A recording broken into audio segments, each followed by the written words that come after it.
Assalamualaikum warahmatullahi wabarakatuh. Selamat pagi. Hari ini kita akan membahas tentang momen inersia penampang gabungan, ya. Sebelumnya, bagaimana dengan momen inersia penampang tunggal? Momen inersia penampang tunggal itu bisa kita langsung masukkan rumus yang sudah ada di tabel yang kemarin kita bahas sebelumnya, ya, pada tabel momen inersia. Jadi apabila diketahui sebuah penampang, ini kebetulan penampangnya adalah persegi, B-nya 6 cm dan hanya 10 cm. Berapa momen inersianya, IX dan Y-nya? Kita tinggal memasukkan rumus yang ada di sana, yaitu 1/12 BH pangkat 3 dan 1/12, maaf, ini H kali B pangkat 3, ya. Sehingga IX-nya adalah 1/12, B-nya 6 kali hanya 10 pangkat 3, ketemu hasilnya 500 cm pangkat 4. Sedangkan Y-nya 1/12 kali H kali B pangkat 3, sehingga Y-nya sama dengan 1/12 kali 10 kali 6 pangkat 3, ketemu hasilnya 180 cm pangkat 4. Demikian juga untuk penampang-penampang tunggal yang lainnya, baik yang bentuknya lingkaran, segitiga, seperempat lingkaran, dan seterusnya. Kita tinggal memasukkan rumus yang ada di tabel. Nah, sekarang saya akan jelaskan bagaimana menghitung momen inersia untuk penampang gabungan. Langkah-langkah yang harus kita lakukan dalam melakukan perhitungan momen inersia penampang gabungan, yang pertama itu kita harus membagi penampang gabungan menjadi penampang yang sederhana, ya, menjadi bentuk segi 4K, segitiga, atau lingkaran, atau bentuk-bentuk yang rumusnya sudah ada di tabel, ya. Jadi kita membagi, kemudian kita hitung titik beratnya, ya. Jadi tahapan ini, tahapan 1 dan 2 adalah tahapan yang sama persis pada saat kita melakukan perhitungan penampang gabungan untuk titik berat.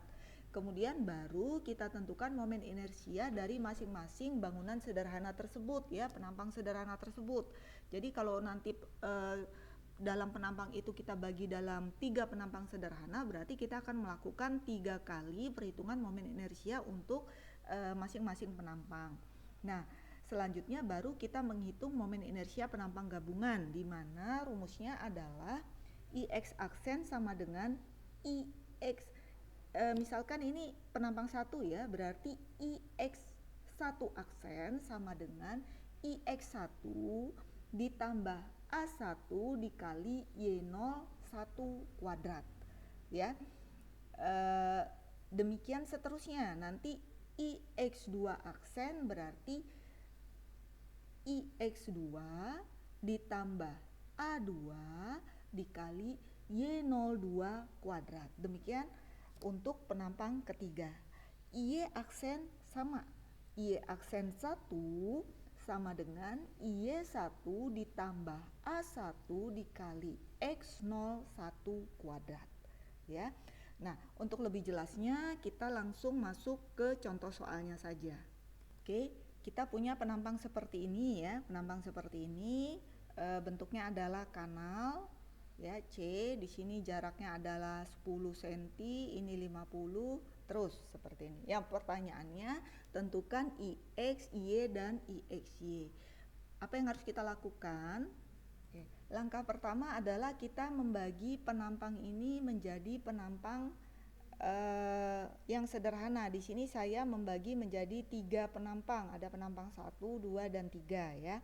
Kemudian kita tentukan sumbunya. Jangan lupa mengambil sumbu X dan Y adalah di paling bawah dan di paling kiri, sehingga kita mendapatkan titik 0,0-nya adalah titik pertemuan sumbu X dan sumbu Y. Lalu kita tentukan masing-masing titik beratnya. Kalau ini penampang 1, masih ingat, ya, penampang 1 segi 4, berarti titik beratnya ada di tengah-tengah sini. X1 adalah dari titik berat ke sumbu, ini X1-nya. Y1 adalah dari titik berat ke sumbu X, ini adalah Y1-nya. Maaf, ini Y1, ya. Kemudian X2 dari titik berat penampang 2 ke sumbu, ini adalah X2. Y2 dari titik berat ini ke sumbu. X3 dari titik berat penampang 3 ke sumbu Y dan Y3 dari titik berat penampang 3 ke sumbu X.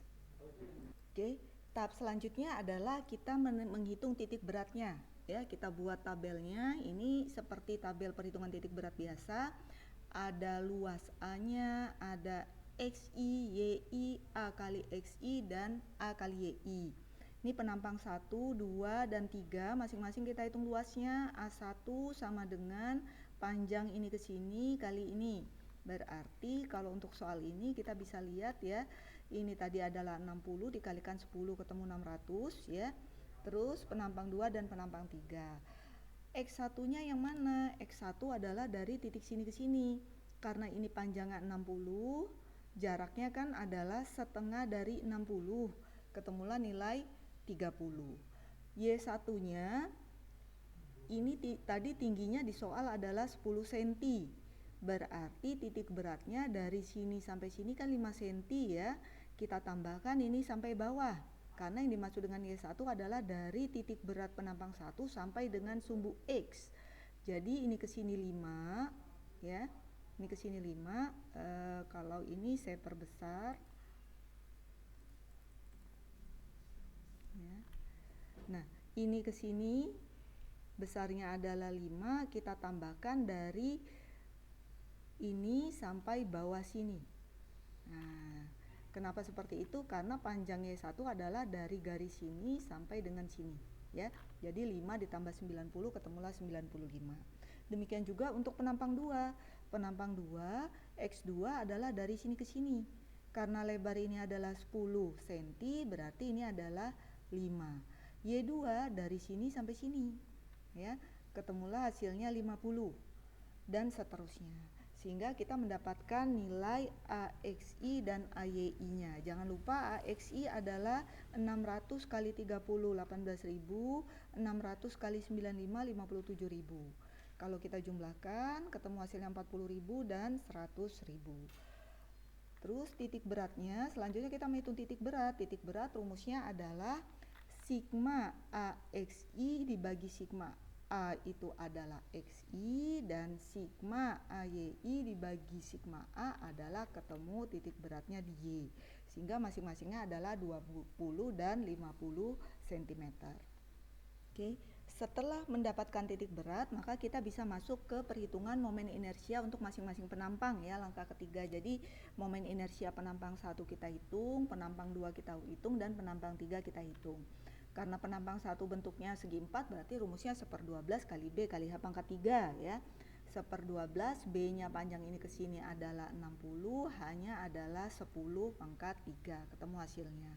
IX2 sama, 1/12 B kali H-nya ini ke sini, 80. IX3 juga demikian. Kita hitung I-nya adalah 1/12 kali H kali B pangkat 3 ya. Ingat, buka lagi tabel perhitungan momen inersia, sehingga kita mendapatkan nilai IX dan IY untuk masing-masing penampang.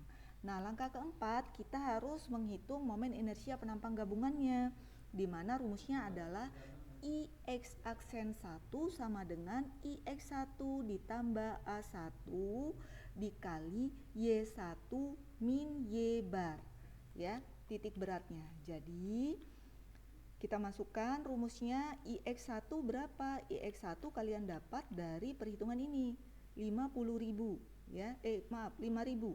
5.000 ditambah A1. A1-nya berapa? Ini adalah A1, 600 dikali Y1 95 dikurang Y bar, titik berat Y-nya 50 ya, baru dikuadratkan. Ketemu hasilnya sekian. IX2 aksen, IX2 ditambah A2 dikali Y2 min Y bar kuadrat sama.